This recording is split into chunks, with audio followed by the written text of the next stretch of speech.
Nekemu Američanu, ki je za popestritev svoje spolnosti uporabljal tehnološko dovršeno kletko za penis, se je pripetilo nesluteno. Namesto partnerke je oblast nad njegovim mednožjem prevzel kitajski heker, ki je od žrtve zahteval denar.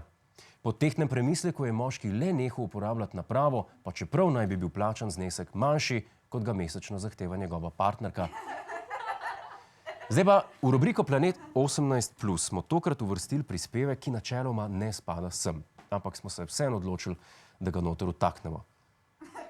Ker smo packi. Govorili bomo namreč o lokaciji, ki je ponavadi rezervirana za enosmerni promet.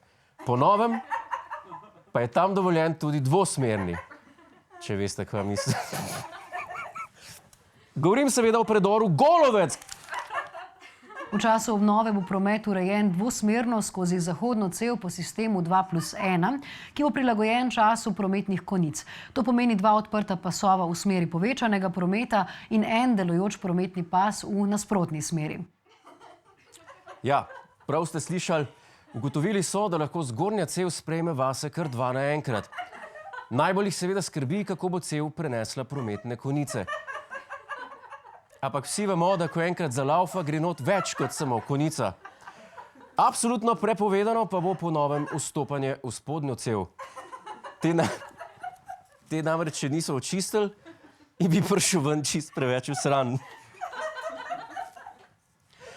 Kaj pa najbolj vpliva na uspešnost čiščenja spodnje cevi?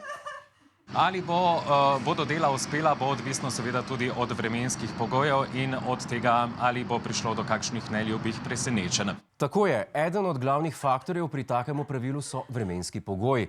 Saj vemo, da mora za take stvari biti cev primerno vlažna. Ne preveč, predvsem pa ne premal. Kot neljubi dogodek pa je mišljen predvsem, če komu v cevi poči guma. Ali pa če se kljub opozorilom najde kak avanturist, ki ga vtakne tja, kamor ne bi smel. Hej, to je naš YouTube kanal, klikni na ta gumb in se naroči, da boš na tekočem. Polajkaj pa nas tudi na Facebooku in na Twitterju, pa na ulici, pa na kakšnem javnem WC-ju.